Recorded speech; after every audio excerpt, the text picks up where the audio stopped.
चाहूंगी कि आप सभी भी मेरे साथ में मिल करके एक ही आवाज में मन से भी बोलेंगे, क्योंकि आप 3 दिन से लगातार ओम शांति का अर्थ सुनते आए हैं। तो अभी आप जो कुछ बोलेंगे वो मन से ही बोलेंगे। तो मन से भी बोलेंगे और मुख से एक ही साज में मेरे साथ में बोलेंगे। मेरे साथ में ओम शांति, ओम शांति, ओम शांति। ठीक है, बहुत अच्छा। आप सभी भी ये महसूस करते हैं आकर के कि हर व्यक्ति के लिए जीवन में राज्यों की कितनी आवश्यकता है। शांति सभी को चाहिए। संसार में ऐसा कोई व्यक्ति नहीं होगा जो कहे नहीं नहीं, मुझे मेरे जीवन में शांति की दरकार ही नहीं है। चाहे वो किसी भी धर्म वाला हो, वर्ग वाला हो, आयु वाला हो, हर एक चाहता है हमारा मन शांत हो। शांति भी चाहिए, खुशी भी चाहिए और फिर प्रेम भी चाहिए। सबके साथ अगर कोई हमारे से प्रेम से बात न करे तो हमको थोड़ा दुख महसूस होता है, परंतु सभी प्रेम से बात करते तो सभी को अच्छा लगता है। एक छोटा बच्चा गोदी में होता है ना, 1 साल वाला, उसको भी आप ऐसे मुस्कुराओ तो वो भी वाइब्रेशन कैच करता है, उनको भी अच्छा लगता है, वो भी नाचने लग जाते हैं। तो खुशी, शांति, शक्ति, प्रेम, ये सब आत्मा के निजी गुण हैं और हर आत्मा को चाहिए। इनकी चाहना है, परंतु चाहना के साथ सच्ची राह नहीं मिली, इसलिए उनसे हम वंचित ही रहे। अब इस राज्यों के अनुभव के आधार से आप सभी ये महसूस कर चुके हैं कि हर व्यक्ति के लिए ये जरूरी है और वर्तमान स्थिति को आप सभी जानते हो। और भी थोड़ा आगे बढ़ेंगे तो आपको लगेगा कि संसार के ऊपर दुख के पहाड़ पिछाड़ी पहाड़ गिरते ही जा रही है। लोग अति में जाएंगे तो अति का अंत तो होता ही है। तो अति में विकारों का अंत है। पहले विकारों का फोर्स है। शुरू में सतयुग की आद में तो देवी देवता में विकार था नहीं, संपूर्ण निर्विकारी दुनिया थी, इसलिए वो सुखमय दुनिया थी। दुख का नाम निशान नहीं था। उस जमाने में हॉस्पिटल भी नहीं थी, क्योंकि न मन का रोग, न तन का रोग, न संबंध में कोई प्यार की बात हो, न कोई लड़ाई, न कोई झगड़ा। एक धर्म, एक राज और समाज में एक ही प्रकार की मत थी, दैवी मत। इसलिए लड़ाई झगड़े का नाम निशान ही नहीं था। उस दुनिया से हम अभी वंचित है, क्योंकि मालूम नहीं है कि सतयुग कैसा था। लोग तो कहती है जो कलयुग में राम, रावण, कंस, कृष्ण ये सब साथ साथ चले आए हैं, सतयुग में भी ऐसे ही होगा। त्रेता युग में भी ऐसे राम के साथ रावण, द्वापर में भी ऐसे। लेकिन भगवान जो सृष्टि का रचता है, जो सृष्टि का पिता है, उसने क्या हमको बताया है? जो उस पिता ने बताया है वो हम सब के लिए बात है। उस पिता ने बताया बहुत अच्छी से अच्छी बात, क्योंकि जानने वाला तो वही है, त्रिकालदर्शी। तो बच्चे, सतयुग में दुख का नाम निशान नहीं। अभी दुख अपार है, इतने दुख है कि आप इतने सब डॉक्टर लगे हुए हैं, जितने भी बीमारियां हैं उनके नाम भी अलग अलग है और बीमारियां भी नई नई, बीमारियों का भी अंत नहीं है। ऐसी भी बीमारियां हैं जिनका पता ही नहीं लगता है उनकी आद क्या है, इसका अंत कैसे होगा वो डॉक्टर को भी पता नहीं लगता है, क्योंकि डॉक्टर तो फिर भी मनुष्य ही है ना। परंतु भगवान ने बताया है इन सब बीमारियों का मूल कारण क्या है। सबसे पहले इलाज होना चाहिए उस चीज का। ये भी ठीक है, समय ऐसा है हमको ये इलाज भी करना है और करते भी रहते हैं, लेकिन भगवान ने हमारा ध्यान खिंचवाया है कि सबसे मूल इलाज है इस आत्मा का। आत्मा में विकारों का इतना फोर्स है अंदर, विकार गहराई में चले गए हैं, विकार संस्कारों में चले गए हैं। न सिर्फ हमारे कर्म में है, परंतु हमारे मन में विकारों का वास है। विकार भी कोई छोटे मोटे नहीं, बड़े बड़ों का नाम तो आप सब ने सुना है, काम है, क्रोध है, लोभ है, मोह है, अहंकार है। ये 5 तो बड़े बड़े विकार हैं। फिर उनके बाल बच्चे भी हैं, फिर उनके पोतरे दोतरे भी हैं। ईर्षा, द्वेष, परचिंतन, घृणा दृष्टि, वैर भावना, फिर जिद का संस्कार, शक का अनुमान भी एक बहुत कड़ी बीमारी है। मेरे सामने कई ऐसे मिसाल आती हैं, अनुमान के कारण लड़ाइयाँ लगती है घर में। पति का अनुमान है कि ये उनसे क्यों बात करती है, जरूर कुछ बात होंगी। पत्नी कहती है तुम उनसे क्यों बात करते हो, आधा घंटा आप उनके साथ खड़े रहे, हंसते रहे, बैलते रहे, जरूर कोई बात है। अनुमान के कारण घर घर में लड़ाइयाँ हैं, घर घर में झगड़े हैं। तो मानो संबंध में इतना तो विकारों का फोर्स आ गए हैं कि मन के अंदर ईर्षा, द्वेष, पर चिंतन, पर निंदा वो घर कर गए हैं। ऐसी कड़ी बीमारी जो लग गई है 63 जन्मों से, मानो द्वापुर से, तो वो जो बीमारी लग गई है उससे हमको छूटना है। हमारे मन की चाहना है कि बस प्रभु हमको छुड़ाओ, इन विकारी बंधनों से हमको छुड़ाओ। गीत हम सब प्रेम से गाते हैं भक्ति मार्ग में, मंदिरों में जा जा करके, विषय विकार मिटाओ, पाप हरो देवा। भगवान को कहते हैं तो हमारे विषय विकारों को मिटाओ, पाप हरो देवा। तो भगवान कहते हैं तुम पाप करो और हरू मैं, हरने का काम मेरे पर और करने का काम तुम्हारा। तुमने किया, तुमको भोगना पड़ेगा। ऐसे नहीं कि परमात्मा ऐसे आशीर्वाद का हाथ फेर देगा। आज जमाना है आशीर्वाद का, सभी भाई आएंगे, बस बहन जी आशीर्वाद कर दो। हम कहते हैं भाई आशीर्वाद आप हमसे क्यों मांगते हो, आप आशीर्वाद का एक हाथ अपने सिर पर रख दो कि मुझे इस पढ़ाई को पढ़ना है, मैं बीमार हूँ, मुझे छूटना है, उस छूटने के लिए हॉस्पिटल में तुमको जाना है। तो बाबा ने जगह जगह ये रूहानी हॉस्पिटल खोल दी है सबके इलाज के लिए, क्योंकि आज सारा संसार बीमार है। मैं देखती हूँ हॉस्पिटल भी है, परंतु ऐसा लगता है भगवान के महावाक्य के अनुसार कि ये सारा संसारी हॉस्पिटल है, सब बीमार है, बेड पर पड़े हुए हैं, दवाइयाँ अनेक प्रकार की मिलती रहती हैं, थोड़ी बहुत दवाई खाती है, थोड़ी बहुत शांति आती है, परंतु अंदर जड़ में तो बीमारी चली गई है ना, जड़ से बीमारी नहीं निकल सकती। तो बाबा ने हमारी बीमारी को जड़ से निकाला।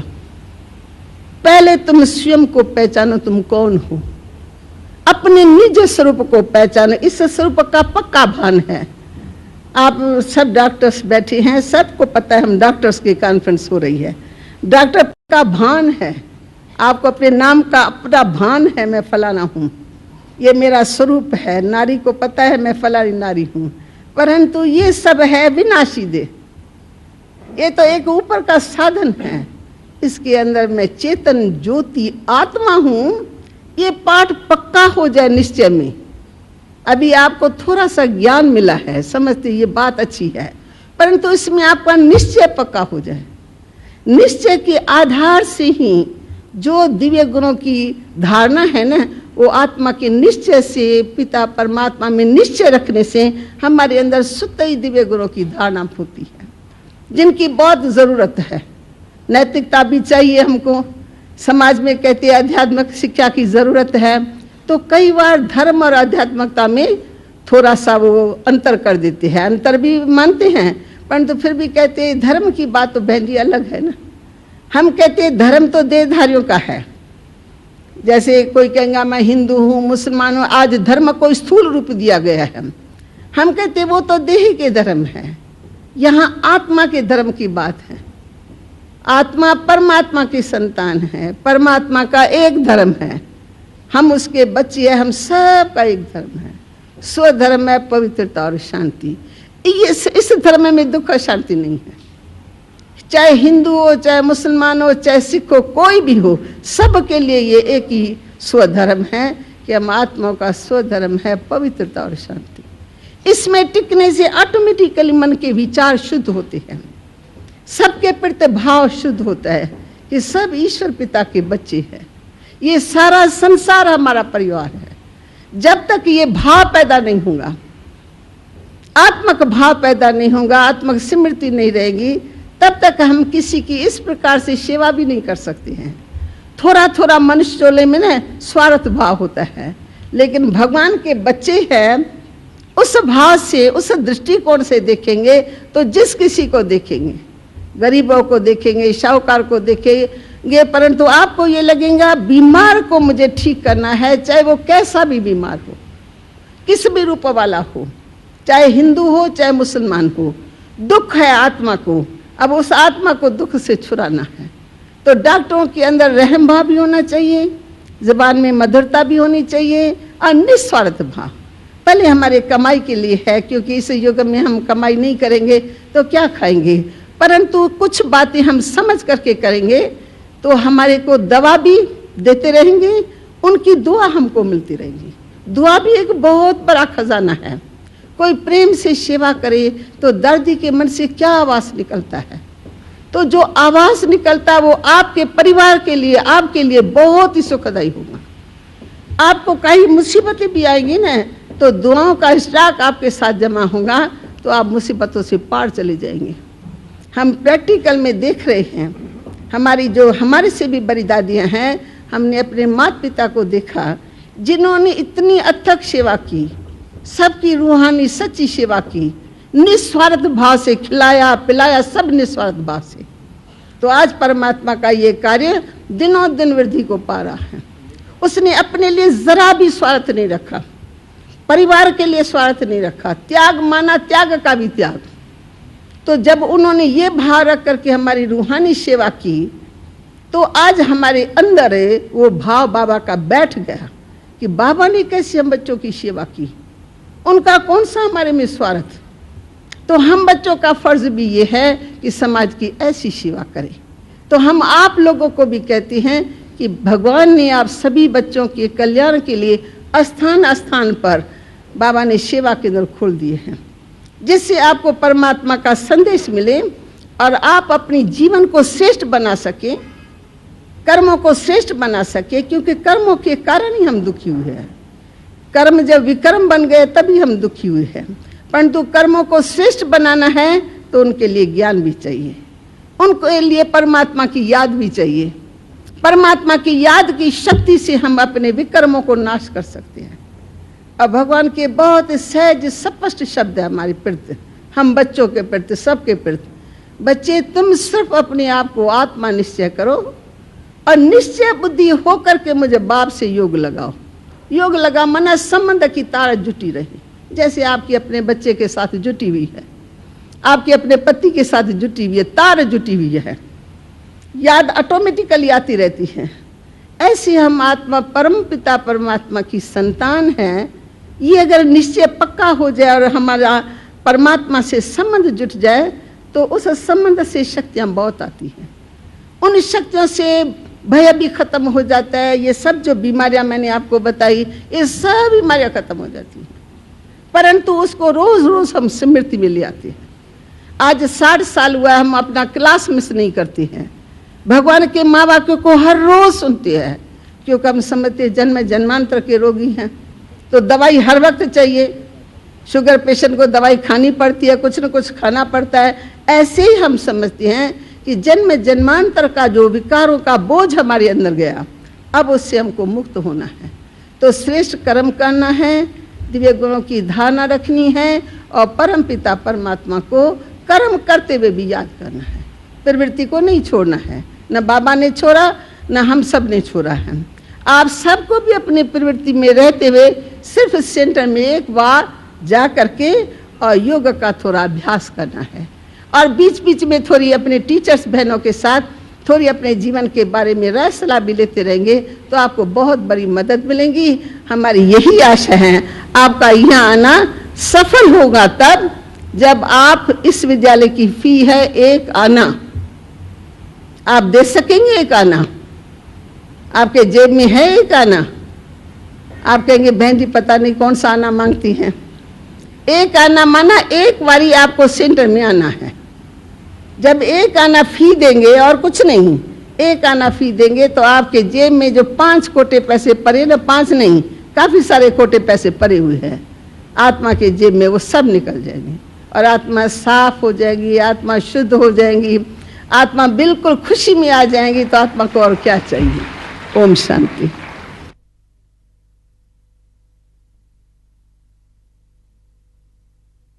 जीवन की चुनौतियों का सामना करना इतना मुश्किल क्यों है? क्या आप अक्सर जीवन के प्रति उदासीन हो जाते हैं? आप अपने मन का उसकी पूरी क्षमताओं के साथ प्रयोग करते हैं? 70% से अधिक रोगों का कारण मानसिक तनाव है। तो आइए अच्छे स्वास्थ्य के लिए राजयोग द्वारा अपने मन को स्वस्थ बनाएं। तनाव मुक्त जीवन का सुख लेने के लिए प्रजापिता ब्रह्मा कुमारी ईश्वरीय विश्वविद्यालय द्वारा सिखाए जाने वाले सहज राजयोग के माध्यम से अपनी मानसिक व आध्यात्मिक शक्तियों को पुनः जागृत कीजिए।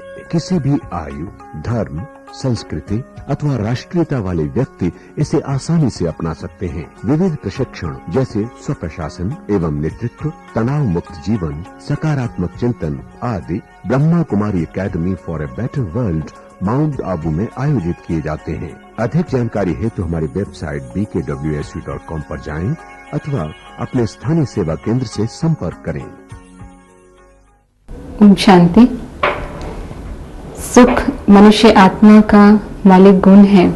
हर एक मनुष्य अपने जीवन में सुख से जीना चाहते हैं, चाहे वो कोई भी प्रयत्न करते हैं, लेकिन उस प्रयत्न के मूल में सुख प्राप्त करना ही समाहित होता है।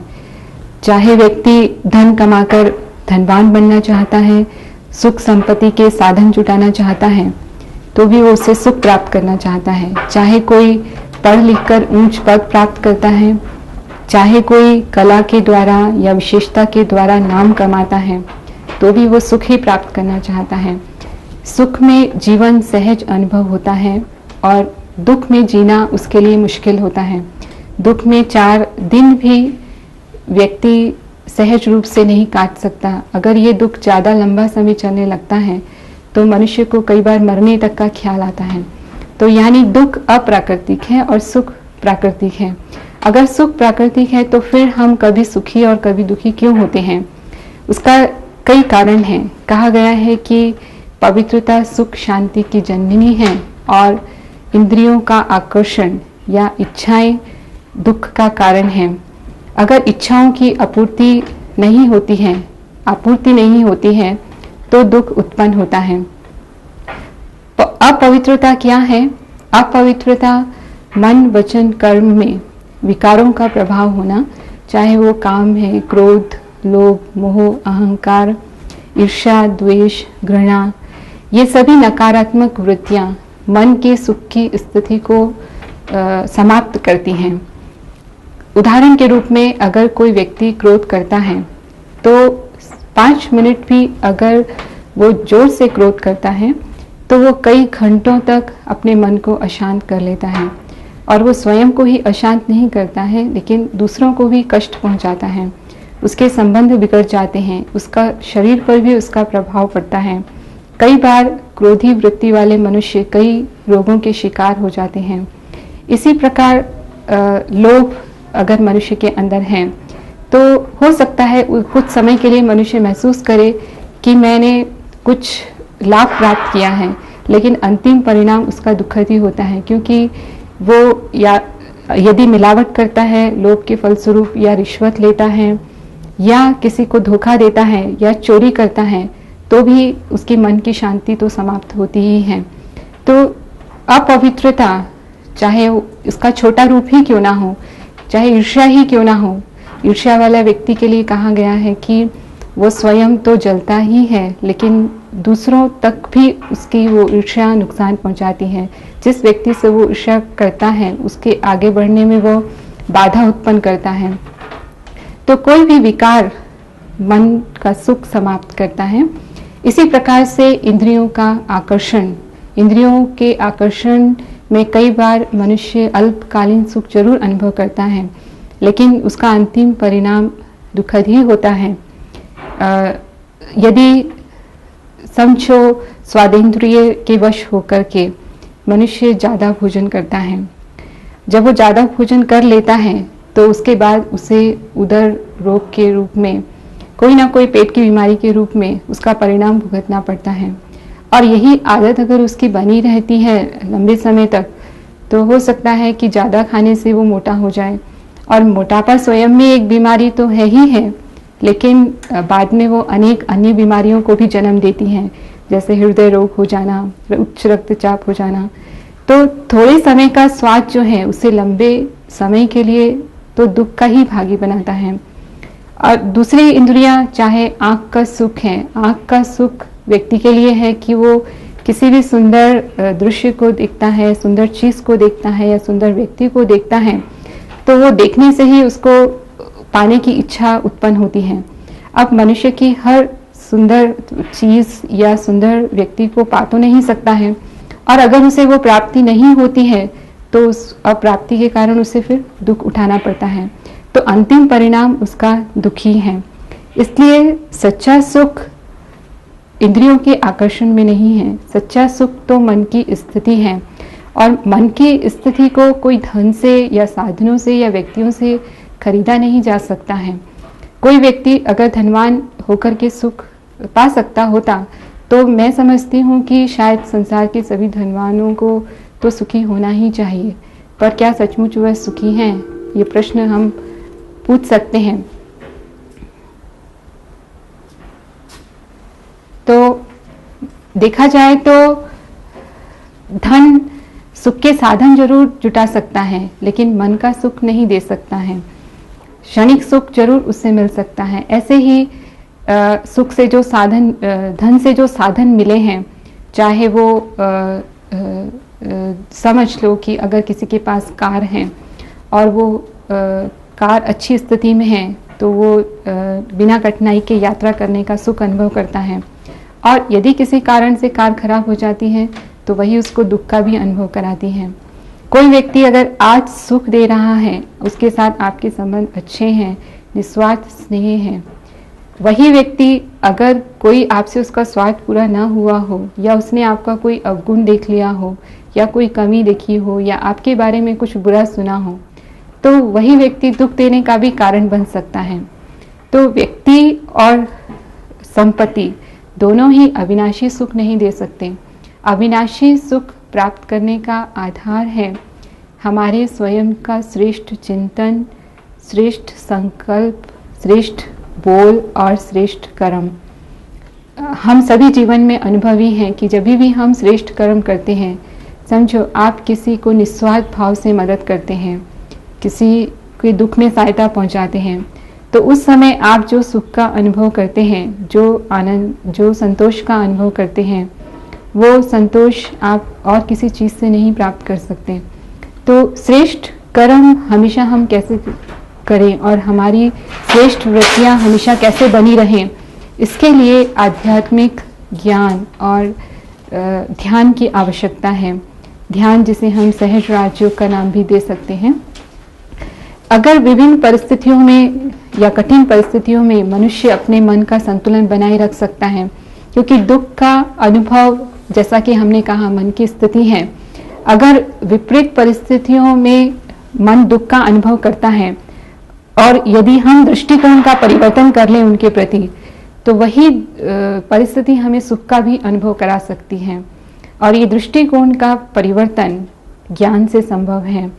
और संतुलन, मन के संतुलन का मतलब है कि निंदा, स्तुति, मान, अपमान, जय, पराजय, हानि, लाभ, जो भी स्थितियाँ, चाहे वो अच्छी आती हैं चाहे वो बुरी आती हैं, उनमें बहुत अच्छी परिस्थितियों में हम बहुत खुश ना हो जाएं और बहुत दुखी परिस्थितियों में हम बहुत दुखी ना हो जाएं, तो हम सदा सुख का अनुभव करते रह सकते हैं। परमात्मा चिंतन तरीका है सुख को, अविनाशी सुख को प्राप्त करने का, क्योंकि जब भी आत्मा परमात्मा के समीप होती है तो परमात्मा सुख का सागर है, और सुख के सागर के समीप जाते ही उसके सुख के जो प्रकंपन है वो आत्मा ग्रहण करती है, और उस सुख के बाद जो वो तृप्ति का अनुभव करती है, वो तृप्ति से उसके जीवन की हर अन्य परिस्थितियों में भी जो उसे दुख का अनुभव करा रही हैं, वो उन्हें सहज पार कर सकती हैं। जप ले शिव जी का नाम मनवा, जप ले शिव बाबा का नाम मनवा, जप ले शिव जी का नाम। जप ले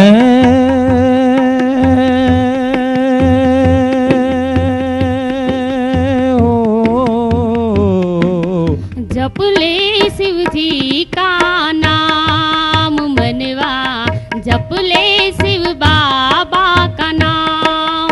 ओ जप ले शिव बाबा का नाम मनवा, जप ले शिव बाबा का नाम।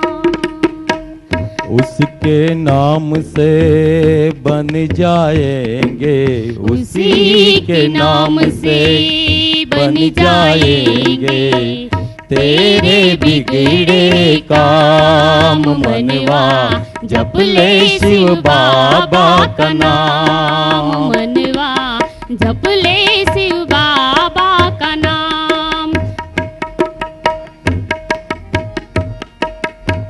नाम तो वो है धन जो कहे तू, निर्धन को धनवान बना दे। नाम समर तो नारायण की एक पहचान करा दे। नाम समर तो नारायण की एक पहचान करा दे, एक पहचान करा दे। मतलब एक है राम कहे या मतलब एक है राम कहे या कह दे रहे मान मनवा, जप ले शिव बाबा का नाम मनवा, जप ले शिव बाबा का नाम। ओ जप ले शिव बाबा का नाम मनवा, जप ले शिव बाबा का नाम। सपने को अपना समझे तू, रेत के महल बनाए। परछाई के पीछे भागे हाथ कचू नहीं आए। परछाई के पीछे भागे हाथ कछू नहीं आए, हाथ कछू नहीं आए। नाम के पेड़ की छाँव तले तू, नाम के पेड़ की छाँव तले तू कर ले कुछ विश्राम मनवा, जप ले शिव बाबा का नाम मनवा, जप ले शिव बाबा का नाम। जप ले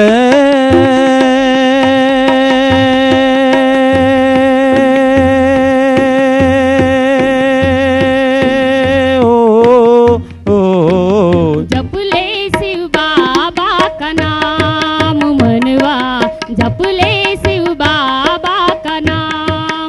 ओ जप ले शिव बाबा का नाम मनवा, जप ले शिव बाबा का नाम मनवा, जप ले शिव बाबा का नाम।